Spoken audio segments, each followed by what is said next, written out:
નમસ્કાર દોસ્તો, વિડીયોમાં તમારું સ્વાગત છે। દોસ્તો વાત કરીએ તો અમદાવાદની અંદર જેમ કે પ્લેન ક્રેશ થયું હતું તેના વિશે દોસ્તો જેમ કે સંજય રાવલે દોસ્તો તેને આઘાત લાગ્યો છે અને સંજય રાવલ તેના વિશે ના બોલવાનું બોલ્યા છે। તો ચાલો તમને આખો હું વિડીયો બતાવવાની કોશિશ કરીશ કે સંજય રાવલ તેના માટે શું કહેવા માગે છે કે અમદાવાદની અંદર જેમ કે પ્લેન ક્રેશ થયું હતું તેના વિશે જેમ કે સંજય રાવલ ગુસ્સો કરીને બોલે છે। ચાલો તમને બતાવીએ સંજય રાવલનો વિડીયો। સતત 3 કલાકથી ઓફિસમાં બેઠો છું અને અંદર બેઠેલા તમામ પેસેન્જરો, એ પાયલોટ્સ, એ ક્રૂ મેમ્બર, એ 2-2.5-3 મિનિટમાં જે નીચે આવ્યું છે અને જે વેદના, એ જે કશ્મકશ, જે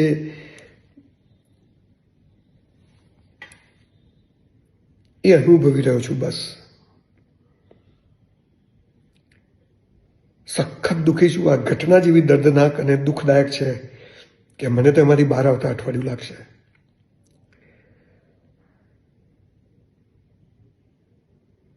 કેમ આમ થયું, કોની ભૂલ હતી, એ તો પતી ગઈ વાત। એ તો એનું બ્લેક બોક્સ મળશે એટલે બધી ખબર પડશે।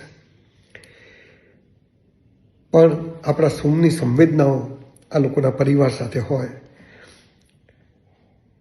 બહુ મોટા ગજાના આપણા નેતાનું પણ નામ અંદર મન માનતું નથી, હજુ બોલવાની હિંમત થતી નથી। મારા એક મિત્ર પણ અંદર હતા, પરમ દિવસે જ વાત થઈ હતી, હું લંડન જઉં છું। રૂપાણી સાહેબ વિશે પણ હું ગઈકાલે રાજકોટ હતો ત્યારે મારે કોઈની જોડે વાત થઈ, એમણે કહ્યું કે સાહેબ 15 દિવસ લંડન જવાના છે। 242 લોકોને આવું કંઈક ને કંઈક હશે છે। બધા જ પોતપોતાના લેવલે બહુ મોટો પરિવાર મૂકીને ગયા। હવે એ જ ઈશ્વરને પ્રાર્થના કરી કે જેટલા વધુ લોકો આમાંથી બહાર નીકળી શકે, બચી શકે અને આપણે એને બચાવી શકીએ। લોકોને કહું છું કે આના ફોટા, દર્દનાક વિડીયોઝ વાયરલ કરશો નહીં।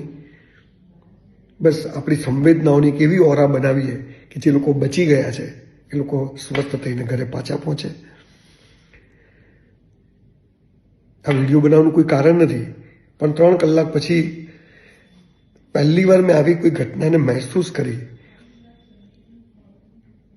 જાણે મારું કોઈક અંદર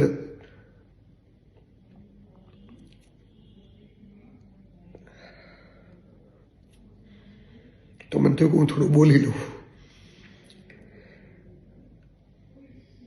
ઈશ્વર સૌના આત્માને શાંતિ આપે અને જે લોકો બાકી બચીને આવ્યા છે એમને ઈશ્વર ખૂબ શક્તિ આપે અને સાજા થઈને ઘરે પહોંચે અને એમના પરિવારને આને સ્વીકારવા સિવાય આપણી પાસે કોઈ રસ્તો નથી। ઓમ શાંતિ।